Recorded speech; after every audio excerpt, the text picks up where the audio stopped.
We need to raise the standard and continue to raise the standard from the ground up. Your past conditioning, your beliefs, you need to dump that and unlearn it and make room and opportunity for new stuff to come in. If you're feeling that feeling at all within your gut, you need to go with it. You have to have those people on your team who are willing to accept the change, because change is frustrating. All right, welcome back to another episode of Apps and Asphalt Podcast. This is Hayden, as always. Today I'm going to talk about the P word, and the P word's not what you think. Get your head out of the gutter. It's going to be processes. Processes are super, super important that you guys need to be diving into and documenting every single year. For us, this off-season time here in a seasonal area like where we're at in Denver is a perfect time to start planning for your processes. And I'm going to walk you through kind of our steps on how we assess our processes, how we figure out what the gaps are, where we need to improve, and then how to delegate them as well, because you do want to get your team involved. After all, most of your processes are going to be performed by your team members. So if you own the business, if you're one of the execs, you know, you're not going to always be in the day-to-day, and there might be some small things that you'll be missing that maybe somebody who's in accounting is going to see and run into often. So it's important to get your feedback together with your team. Now I'm going to take, kind of a 30,000-foot view, as they kind of call it.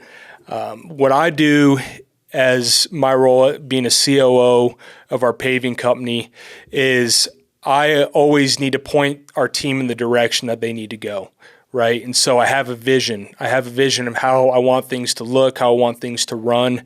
For me, every single year, we're constantly cutting out that 5% extra effort that we're doing that maybe can be streamlined, and I'm always looking for the gaps. Obviously, as we know with our day-to-day business, there's going to be stuff that comes often that you can't really plan for. No process is going to be perfect because it's just the unexpected stuff that happens. So super important to maybe keep notes on your app, on your phone, or even on your computer of stuff you run into throughout the week, throughout the year, throughout the month, whatever. And how I personally do is I just have a quick, Google Doc sheet or Excel sheet that I make notes down whenever we run into an issue that I'm like, oh yeah, that's something that we need to definitely document. So, but how you want to do it is you want to do a full year assessment. This is where you really start. What things went well, what things didn't. And this is super important to get feedback from your team. I recommend having a full team meeting to do this and say, hey, how was the scoping and estimating process? Did you feel like it was clunky? Did it take too long for the bid to send a bid out? How long did it take to send a bid out? Then you go down to, the job setup process. So once a contract's been awarded, what is that process like? What information do you need to get from your estimators over to accounting, over to operations in order for them to plan it properly and schedule it properly? Then that goes to operations. What does operations need to have? What metrics, what numbers do they need to have in order to schedule jobs appropriately, in order to make sure that materials getting ordered prior, to make sure that your customers are going to be notified?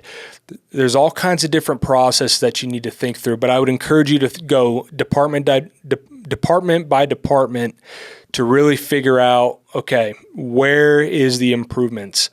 And so we're constantly looking at, like I mentioned, is the 5%. So for us, I'll give you an example. We send off all of our proposals through our estimating system, but then our customer has to print off the proposals and sign it. Then they got to scan it and send it back. We're really concerned with the customer experience, and so we want to make it even easier. So we're going to now integrate DocuSign with all the proposals that we send out. So no matter if customers on the road or on the fly, we can easily send a change order, can send a proposal, and they can sign it anywhere without having to be in the office. So again, a small improvement that's going to make a huge difference. Whenever you're looking at the different categories, your businesses and or of your departments, what you need to do is take all the problems that you're seeing and then figure out the gaps. And now the gaps are going to be the solutions. So just like what I said, it's hard for our customers to sign contracts. easily. So that's our problem. Our gap is, okay, we need to figure out what program or how they can sign something even easier. Same thing if you're getting completion photos from your foreman that's being sent through WhatsApp or text message or email from the foreman, and then you got to save all the pictures as the estimator, as the operations manager, then you got to upload them to wherever your saving file is and you got to send it. Like, that's the problem. The problem is it's inefficient. The gap is, okay, maybe we integrate a program like Spot on Site, throwing a little plug out there, that captures all the job site photos under the same project that we can quickly send a report back without having to transfer things. So really look at this as, okay, where is the small gaps that we have and how can we do it? But you really got to take a step back and identify what the actual problem is, okay? Then what I would say is to delegate this is super important. You want to get your team involved as much as possible because each department is going to have their own processes, and you'll have a major job process that's going to be, start to end from when a signed contract is signed to when final invoice is sent. You have the major one, and then you have a bunch of sub processes in between. So I would break it up and assign each department head to figure out, okay, what are all the processes I need to build for this year? And then start assigning due dates to them for each process. You don't want to have, them, if they have, 10 new processes that they got to build out, you don't want to say, okay, I need all 10 done by next week, because it's not going to be methodical. It's not going to be thought out. It's not going to be detailed. You want these to be as detailed as possible. So that way you can easily train somebody, you can pop it on a video and screen record it, and have anybody who comes into your business will be able to watch it and pick up and know exactly how to pick up where you left off, so to speak. So that also brings me down to documenting your processes. We started this year, we're actually creating a new internal YouTube channel that's just a private channel that has kind of a welcome video for anybody who's joining our organization, along with going over like the major tech stack or key functions of the business.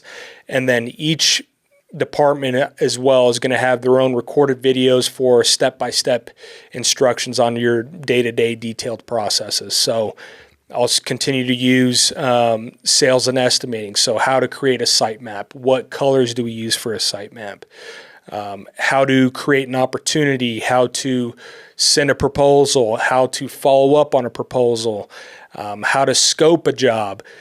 Like, all this stuff is very general, but it's very detailed and specific for whatever person's coming into your business. And really, without having processes documented, there's no way that you as the owner will be able to scale yourself, or as an executive, be able to scale yourself and be out of the day-to-day business.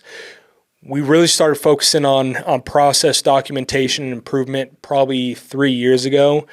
And I know without a doubt, like, I can go take vacation now and not have to worry that somebody's going to drop the ball, or that I'm in the way of something and the team can't move forward with a process, or something I need to get done because I'm the only person that can do it. So it's so important to help scale yourself, and I can't emphasize this enough. It's not the sexy part. It's not the fun part. We like, selling jobs and laying down pavement or seal coat. That's the fun, sexy part.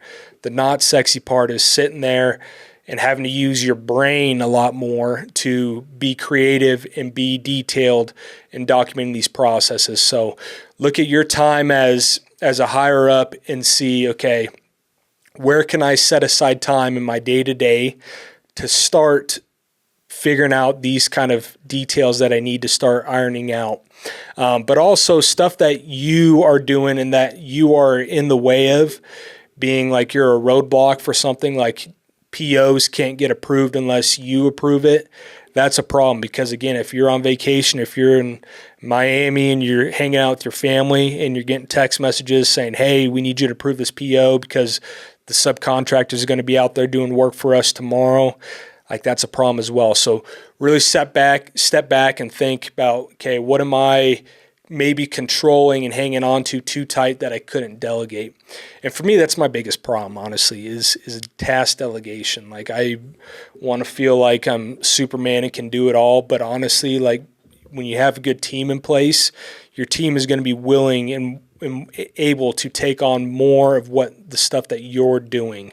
Now, granted, there's going to be times and places, different reports you need to look at and analyze to see how the company's doing, but for the most part, there's a lot of stuff, including myself, that you can delegate off to your team in order to allow you guys to run more efficiently and really give your employees a voice too.